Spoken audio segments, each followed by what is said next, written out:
இப்போ இந்த சாங் எடுக்கிறதுக்கு ஒரு 1.5 மாதம் வெயிட் பண்ண வேண்டியது. நான் போன மாதமே இந்த சாங் பண்ண வேண்டியது. அப்போ ஒரு சாங் ரெக்கார்ட் பண்ணோம், அது சரியாக வரல, திரும்பி வேறு சாங் பண்ணோம், லிரிக்ஸ் பிடிக்கல, வேறு லிரிக்ஸ் மாற்றினோம், இப்படி அதுலேயே ஒரு 1.5 மாதம் போயிடுச்சு. அதுக்குள்ளே அவங்க கிக் படத்துக்கு போனாங்க, அப்புறம் திரும்பி ஸ்பைக்கு போனாங்க. இந்த சாங் ரெடி ஆனதும் ரிஹர்சல் பண்ணி இந்த ஒரு அவசரமாக பண்ணக்கூடிய ஒரு படம் இல்லை இது. கொஞ்சம் டைம் எடுத்து விஷயங்கள்லாம் நல்லா பண்ணுங்கிறதுக்காக தான். இப்போ நர்கீஸோட டேட்டு, அவங்க இப்போ வந்தாங்க, அவங்களுடைய கன்வீனியன்ஸ் இதெல்லாம் பார்த்து இப்போ இந்த சாங் முடிஞ்சு இதுக்கப்புறம் கண்டினியூஸாக நம்ம ஹீரோயின் போர்ஷன், அப்புறம் சில ரொமான்டிக் போர்ஷன் சாங்ஸ் எல்லாம் பண்ணோம். இது செப்டம்பர் எண்டில் கண்டிப்பாக படம் ரிலீஸ் ஆகும். ஏன்னா இப்போ நான் நிறைய படங்கள் பேக் டு பேக் பண்ணிகிட்டு இருக்கேன். இப்போ குயின் வந்து 4 லாங்குவேஜில் பண்ணுறேன், அப்புறம் ஸ்பெஷல் 26ன்னு ஒரு படம், அது ஒரு 4 லாங்குவேஜ், அப்புறம் பிரசாந்துக்கு ஒரு ஹிந்தி படம் இப்போ ஸ்டார்ட் பண்ண போகிறாங்க நெக்ஸ்ட் மந்த்து. இப்படி கண்டினியூஸாக படங்கள் இருக்கிறதுனால இது வந்து ரொம்ப நாள் தள்ளவும் முடியாது. இப்போது இதுலேருந்து கண்டினியூஸாக படம் போய் இது முடிஞ்சு செப்டம்பரில் கண்டிப்பாக ரிலீஸ் ஆகும். குயினில் இவங்களே ஏன் ஹீரோயினை போடக்கூடாது? கண்டிப்பாக போடலாம், ஏன் போடக்கூடாது? இப்போ இந்த படம் ரிலீஸ் பண்ணுற டைமில் இவங்களுக்கு ஒரு பெரிய, ஏன்னா இந்த சாங் பண்ணியிருக்கிறது வந்து ஒரு, அது எப்படி சொல்கிறதுன்னு தெரியல, இது வந்து ஒரு ஐட்டம் சாங்னே சொல்ல முடியாது. ஒரு ஸ்பெஷல், ஒரு ஏஞ்சல் வந்து ஒரு இது பண்ண எப்படி இருக்குமோ அந்த மாதிரி சாங்களுடைய டியூன் வந்து குத்து சாங் மாதிரியோ இல்லை ஐட்டம் சாங் மாதிரியோ கிடையாது. ஒரு நார்மலாக ஒரு நல்ல டூயட்டு, ஒரு பெப்பி நம்பர் இருந்தால் அதுக்கு எப்படி கிராண்டாக எடுக்க முடியுமோ அந்த ரேஞ்சில் அந்த சாங் பண்ணியிருக்கோம். இந்த படம் பார்க்கும்போது நிறைய பேருக்கு நர்கீஸ் வந்து ஏன் ஹீரோயின் பண்ணக்கூடாதுன்னு தோணும்.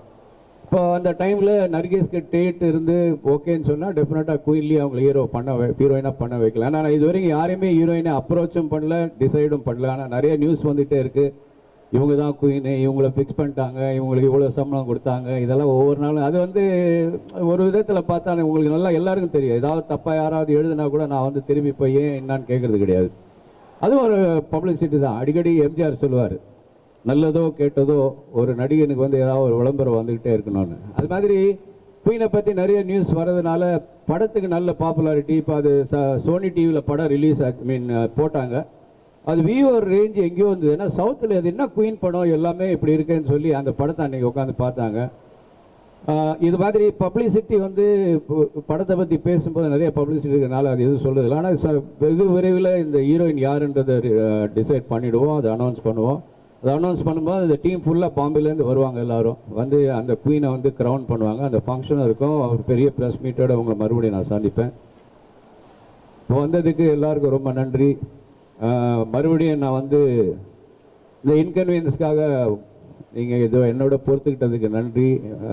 Very sorry. இந்த மாதிரி ஒரு அவசரமாக உங்களை ஒரு படத்துக்கு முன்னாடி கூப்பிட்டு, ஏன்னா இப்போ எப்படின்னு பார்த்தீங்கன்னா இவங்களுக்கு ஃப்ளைட் நைட்டு இன்றைக்கி 6 மணிக்கு நீங்கள் வேறு ஒரு படம் போகிறீங்க. இது எப்படி மீட் பண்ண வைக்கிறதுன்னு தெரியல எங்களுக்கு. இங்கே வந்து நிறைய காலையில் ரிஹர்சல், மறுபடியும் நைட்டு 12 வரைக்கும் ஷூட்டிங், இப்படி இருந்ததுனால. ஆனால் என்னுடைய இது என்னன்னா, எப்படியாவது அவங்கள வந்து போகிறதுக்கு முன்னே நம்ம பத்திரிகை நண்பர்களாக ஒரு தடவை பார்த்துட்டோமே அப்படிங்கிறது தான் என்னுடைய பர்சனல் ஆசை. நான் வந்து கட்டாயப்படுத்தி தான் இந்த ப்ரெஸ் மீட் அரேஞ்ச் பண்ணேன்.